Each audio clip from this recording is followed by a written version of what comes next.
Hello అండి, welcome back to one more log. మీరందరూ ఎలా ఉన్నారండి? నేనైతే బాగున్నాను. మీరందరూ కూడా బాగుండాలని కోరుకుంటున్నాను. మరో రొటీన్ తోటి మీ ముందుకైతే వచ్చేసాను. ఓకేనండి, వీడియో వచ్చేసి ఇంకా ఎర్లీ మార్నింగే లేచేసరికి వాకిట్లోను షెడ్లోను చాలా గడ్డైతే ఉందన్నమాట. నేనేమో వాకిలి షెడ్ ఊడ్చేస్తున్నాను. నాకేంటంటే ముందుగానే వాకిలి షెడ్ ఊడ్చేసుకున్నాను అనుకోండి, చక్కగా నీట్గా ఉంటుంది కదా. నెక్స్ట్ పని చేసుకోవడానికి పాజిటివ్గా ఉంటుంది. మా వారేమో వాళ్ళ పనికి మనుషులను పంపించినప్పుడే వాళ్ళు వాళ్ళ పనికి తీసుకెళ్లవలసినటువంటి వాళ్ళ మొక్కలనేమో వాళ్ళకి పంపించేసి ఆపాల్లో ఉన్నటువంటి వలల్ని ఇలా రాడ్ మీద వేశారనమాట. అవి కొంచెం గాలికి ఆరినట్లయితే వాళ్ళకి చేతికి ఏంటంటే వల బెజ్జాలు కుట్టడానికి వీలుగా ఉంటుంది. ఇంకా వల మొక్కలన్నీ అలా ఆరబెట్టేసరికి గడ్డి అంతా కూడా వలల్లోది చాలా ఎక్కువ వచ్చేసింది అనమాట. ఇంకా గడ్డంతా కూడా మంచిగా ఊడ్చేస్తుంటే గోంగూర ఏమో అమ్మడానికి తీసుకొచ్చారు. ఇంకా గోంగూరను అయితే తీసుకుంటున్నాను. ఫ్రిడ్జ్ లోనేమో పచ్చి రొయ్యలు ఉన్నాయి. గోంగూర పచ్చి రొయ్యలు బాగుంటుంది కదా. గోంగూర పచ్చి రొయ్యలు కర్రీ వండుదామనేసి 4 కట్ల వరకు తీసుకున్నాను. గోంగూర పచ్చి రొయ్యలు కర్రీ వండినప్పుడు ఏంటంటే ఎక్కువ క్వాంటిటీలోనే వండుతాను. అమ్మకి అక్క వాళ్ళకి కొంచెం కొంచెం బాక్స్లో వేసి ఇస్తాను. అక్క చెల్లెలం అందరం కూడా ఇంట్లో చికెన్ కర్రీ చేసినప్పుడు షేర్ చేసుకోము, కానీ గోంగూర పచ్చి రొయ్యల కర్రీ అనేసరికి అక్క చెల్లెమందరం కూడా షేర్ చేసుకుంటాము. ఇంకా ఈ లోపేమో మా పెద్ద అత్తయ్య ఏమో చేపలు తీసుకొచ్చింది. ఇంకా సాయంత్రానికైనా కర్రీ చేయడానికి ఉంటాయి అనేసి కొన్ని చేపలు అయితే తీసుకున్నాను. ఆ చేపల్ని తర్వాత చేద్దాంలే అనేసి ముందుగా అయితే వీళ్ళకైతే టీ అయితే పెట్టేసి ఇచ్చేస్తున్నాను. ఈ లోపేమో మా వారు టిఫిన్ తీసుకురావడానికి సెంటర్కి వెళ్ళారు. ఇంకా నేనేమో వాళ్ళకి టీ ఇచ్చేసిన తర్వాత నైట్ అంట్లన్నీ కూడా బయట పెట్టేసి తోమేసి కడిగేస్తున్నాను. మా లక్కీ ఏమో కాలేజీకి వెళ్తుంది.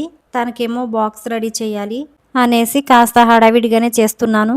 ఇంకా అంట్లన్నీ తోమేసి కడిగేసుకున్న తర్వాత కొంచెం రైస్ వరకు పెట్టేసి ఒక ప్రక్కనేమో పప్పు పెట్టేశాను కుక్కర్లోని. ఇంకా పప్పు కుక్ అయిపోయిన తర్వాత మా లక్కీకేమో లంచ్ బాక్స్ పెట్టేసి అత్తయ్య దగ్గర తీసుకున్నటువంటి చేపలనేమో చేసేసాను. ఈ లోపేమో అమ్మ కూడా వచ్చిందిలేండి. అమ్మకేమో మార్నింగ్ గోంగూర తీసుకున్నాను కదా, అమ్మకేమో గోంగూరని ఒలిచిపెట్టమంటేను ఒలిచిపెట్టింది.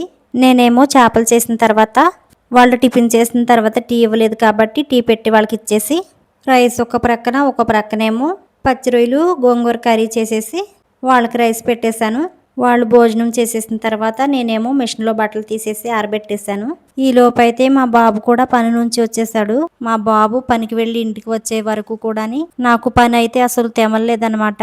ఇంకా మా బాబు పని నుంచి వచ్చేసిన తర్వాత మా వారు, నేను, మా బాబు ముగ్గురం కూడా భోజనం చేసేసాము. మా వారు భోజనం చేసేసిన తర్వాత వాళ్ళు కుట్టే వాళ్ళ దగ్గర కూర్చున్నారు. నాకేమో టీ తీసుకురమ్మనేసరికి ఇంకా టీ పెట్టుకుని తీసుకువెళ్ళి వాళ్ళకి ఇచ్చేసి మార్నింగ్ కడిగినటువంటి గిన్నెలన్నీ కూడా తీసేసి ఎక్కడెక్కడ ఇంట్లో సర్దేసుకుని బట్టలేమో తీసేస్తున్నాను. బట్టలేమో వేసి ఎక్కువ టైం అవ్వలేదు కాబట్టి కొంచెం తడిగానే ఉన్నాయి. నైట్ బిల్డింగ్ పైన వేద్దాంలే అనేసి తీసేస్తున్నాను. ఇప్పుడేమో అంట్లన్నీ కూడా బయట పెట్టి తోమాలి కదా. అన్నం మెతుకులు అవి కూడా తీసుకువెళ్ళి బట్టల మీద వాళ్తాయి అన్నమాట. కాకులు బట్టల మీద వాలి బట్టలన్నీ కూడా జిడ్డు చేసేస్తాయి. షెడ్లోనే ఎక్కువగా వాళ్తూ ఉంటాయి కాకులు. ఇంకా అంట్లన్నీ కూడా బయట పెట్టేసి కడిగేసి ఆరబెట్టేశాను. అంట్లు కడిగేసిన తర్వాత పను నుంచి తీసుకొచ్చినటువంటి బట్టలేమో ఉతికేసి జాడించేస్తున్నాను.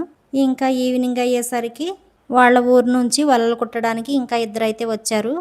పగటిపూటేమో పాత వలలు చినిగిపోయినవి ఉంటాయి కదా, అవి కుడుతున్నారు.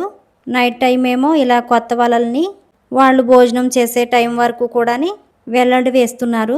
మా వారేమో చాలా డబ్బులు ఖర్చు పెట్టి చాలా వల క్లాత్నే కొనుక్కొచ్చాను, చాలా పెట్టుబడి పెట్టేశాననేసి అంటున్నారు. వల క్లాత్ ఒక్కటే కాదండి, దారాలు, వలతాడు, బెండ్లు ఇలా చాలానే ఉంటాయి. చాలా పెట్టుబడి పెట్టేశాను. ఈ పెట్టుబడి అంతా కూడా ఎప్పటికి వస్తుందో అనేసి అంటున్నారనమాట. ఇంటి ఇల్లాలుగా ఇంట్లో పని చక్కబెట్టుకోవడం మన వంతైతే మొత్తం బాధ్యత మోసేది మాత్రం మగవాళ్లే కదండి. మా వారికి మాత్రం ఒక ప్రక్కనేమో వలలు, ఒక ప్రక్కనేమో పొలం దగ్గర పని, ఇలా మా వారు ఒక్కరే చక్కబెట్టుకోవాలన్నమాట. అంతే ఫ్రెండ్స్, ఈ వీడియో నచ్చినట్లయితే సబ్స్క్రైబ్ చేసుకోండి ఫ్రెండ్స్.